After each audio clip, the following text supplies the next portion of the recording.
Moi, j'aime bien écouter toute seule des histoires sur Kikou. Chapitre 3 – Marmots et marmottes.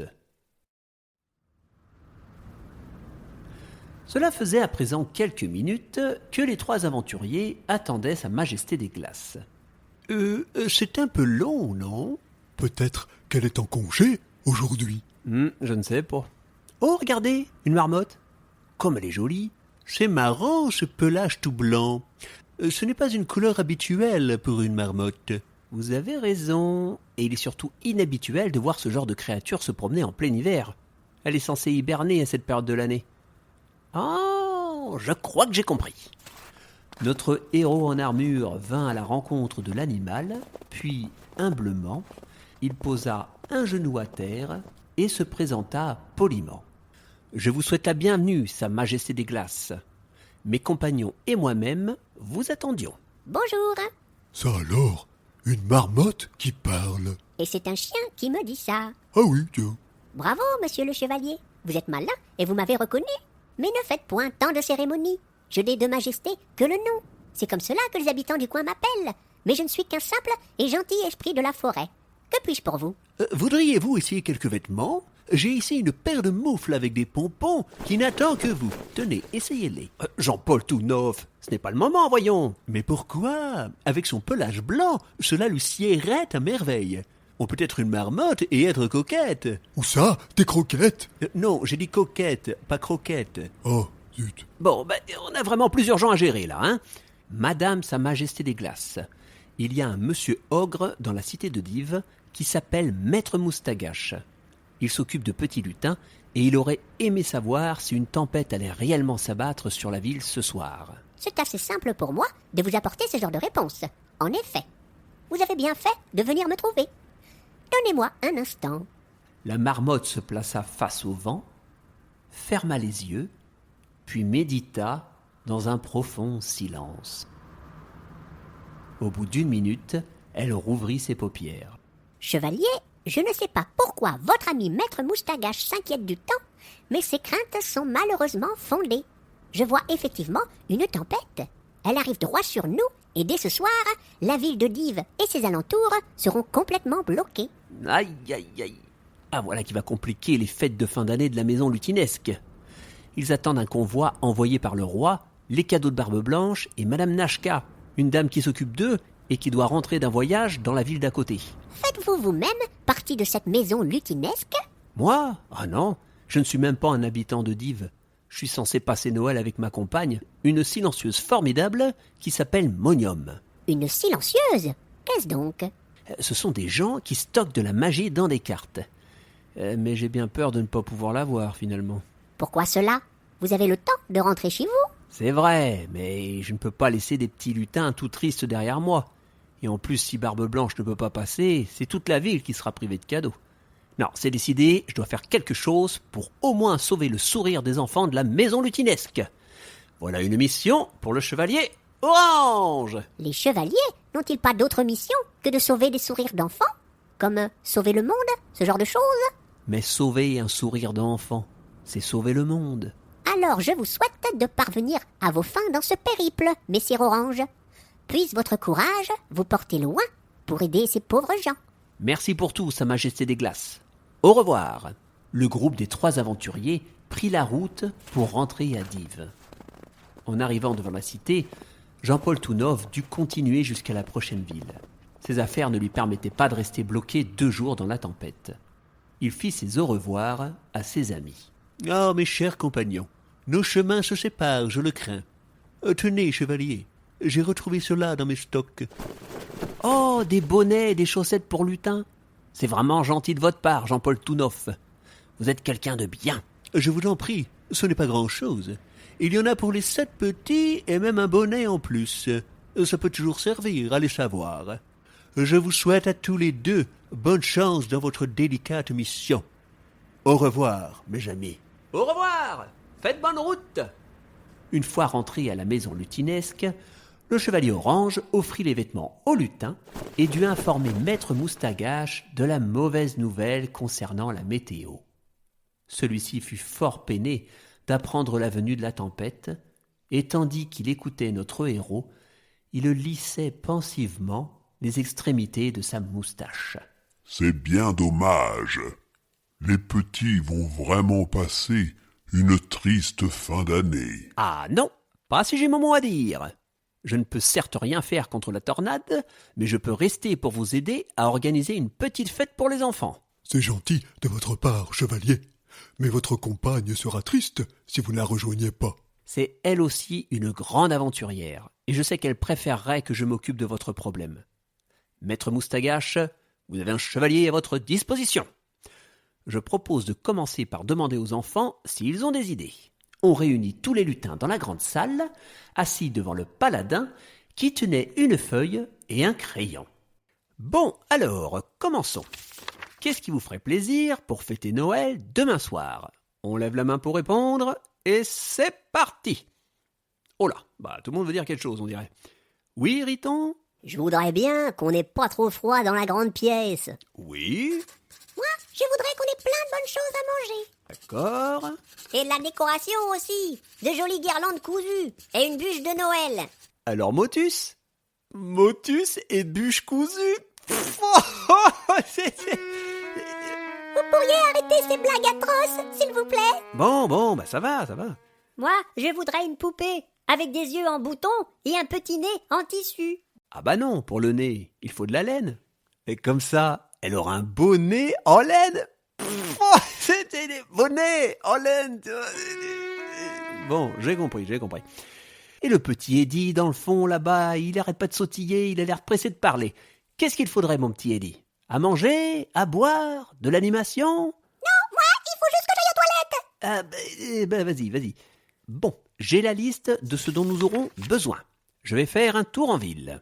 Et le chevalier partit visiter la cité. À chaque commerçant, il demanda si ces derniers pouvaient offrir un petit quelque chose pour la maison lutinesque.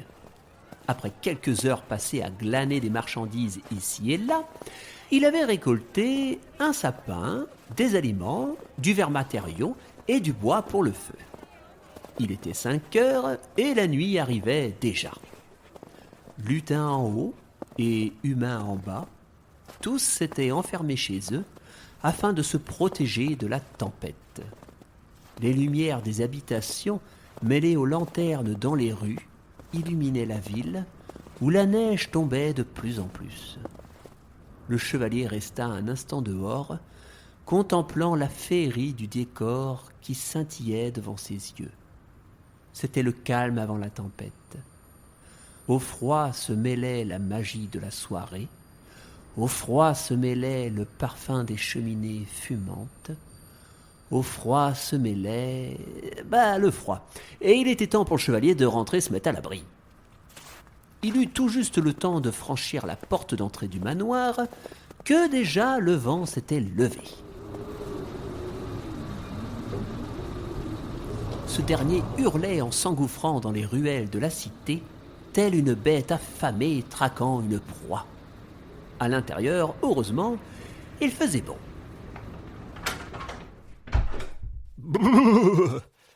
Cependant, une grande agitation régnait dans toute la maison lutinesque. Les lutins semblaient tout paniqués, et Waldoug courut à la rencontre du paladin dès qu'il l'aperçut. « Vite, chevalier, nous allons avoir besoin de vous. Maître Moustagache est à l'étage, il vous attend. »« Ah bon? Pourquoi? Que se passe-t-il? » ?»« C'est l'œuf, il a bougé. »« Et ça veut dire quoi? C'est grave? » ?»« Ça veut dire qu'il va éclore. » Notre héros monta les marches de l'escalier 4 à 4 et arriva à l'étage supérieur, suivi de près par le briard et les lutins. Dans une petite pièce, Maître Moustagache attendait, désemparé, devant le gros œuf coloré qui remuait de temps à autre. « Ah, chevalier, vous êtes là. D'habitude, c'est Madame Nashka qui gère les naissances. Je compte sur vous.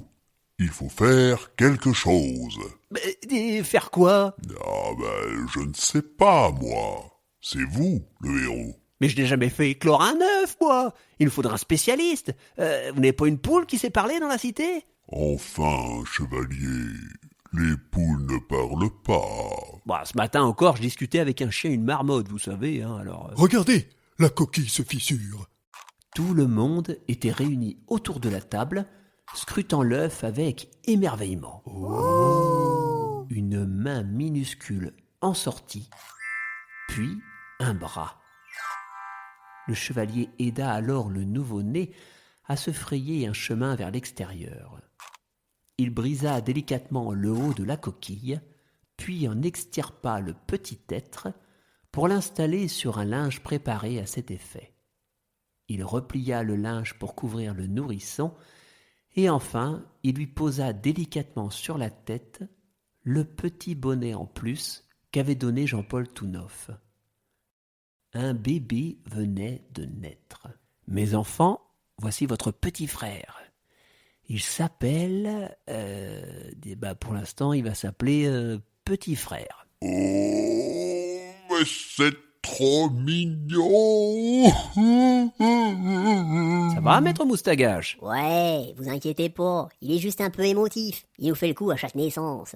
Après une demi-heure, l'ogre avait presque repris ses esprits. Et puis, il y avait sa toute petite main, et aussi son tout petit bonnet. Bah oui. Et toute la maisonnée s'était organisée pour accueillir convenablement le nouveau-né. On lui avait installé un berceau que maître Moustagache emmenait avec lui de pièce en pièce, et pour le nourrir, c'était assez simple, puisque jusqu'à leurs 2 ans, les lutins ne mangent que du chocolat. Il était à présent l'heure d'emmener les enfants se coucher. Avant qu'ils n'aient rejoint leur lit, tous sautèrent dans les bras de maître Moustagache. C'était l'heure du gros câlin, et même Riton, toujours grognon, n'aurait raté ce moment pour rien au monde. Enfin, chaque enfant s'installa. Leur chambre était un drôle de dortoir. Il y avait une immense étagère qui habillait les 4 murs de la salle, et dans laquelle, en plus des affaires des petits, on pouvait voir leur lit installé dans le meuble. Les lutins pouvaient circuler parmi les étagères à l'aide de petites échelles en bois et d'ouvertures creusées dans les planches vernies. Au milieu de cette drôle de construction, il y avait un renfoncement qui abritait un gros fauteuil d'où maître Moustagache lisait les histoires du soir, avec à côté une panière en osier garni d'un bel oreiller où s'installait d'habitude Waldoug pour écouter son ami. Mais pour cette fois, on proposa à notre héros Orange de se charger de l'histoire. Chevalier, vous devez bien avoir des tas d'histoires à raconter. Ah, j'en ai une qui conviendrait à merveille, je crois. Tenez, maître Moustagache, et si vous preniez ce luth que je vois pour agrémenter le récit de quelques notes? Celui-ci, oh, il est un peu cassé. Écoutez le bruit qu'il fait. Oh non, il n'est pas cassé. Ceci est un enchantement. Je connais un ménestrel qui a le même sur son instrument. Il suffit de jouer doucement. Allez, commençons. Il me faudrait un petit air rigolo, mais à mener avec panache.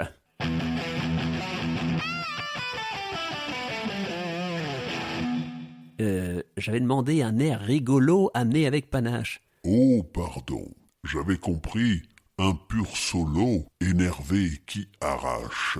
Reprenons. Il était une fois une ville. C'était où? L'histoire ne le dit pas tout de suite. Une ville, donc, avec des habitants. Et ils étaient combien? Ce n'est pas important, c'est pas important. Alors, une ville avec des habitants, et il faisait toujours froid. Mais il y avait un monsieur... Comment il s'appelait? Mais on le saura plus tard dans l'histoire. Bon, alors, le monsieur dans la ville... Pourquoi il faisait toujours froid? C'était quoi son métier au monsieur? Il était gentil? Il y aura des dragons à un moment? Oui, non, en fait... Oh. Chevalier! Quoi? Il se passe rien dans votre histoire! Elle est nulle! Ah non mais écoutez à la fin. Bon alors, un monsieur dans une ville où il faisait toujours froid. Et ce monsieur partait tous les matins avec un chariot pour aller chercher de quoi aider les habitants. Bien sûr, il ne ramenait que de petites choses, mais à chaque fois, cela réchauffait un peu le cœur des gens. Un jour, une fée qui passait par là trouva cet homme si généreux qu'elle décida de l'aider à construire une belle cité pour abriter les pauvres habitants et aussi de lui accorder une vie quasi éternelle, aussi longtemps qu'il continuerait de venir au secours des plus démunis, comme il le faisait si bien. La ville est devenue la capitale du royaume de l'hiver, et le monsieur, on le surnomme à présent Barbe Blanche. Et voilà. Tout le monde dort. Allez, laissons les lutins se reposer.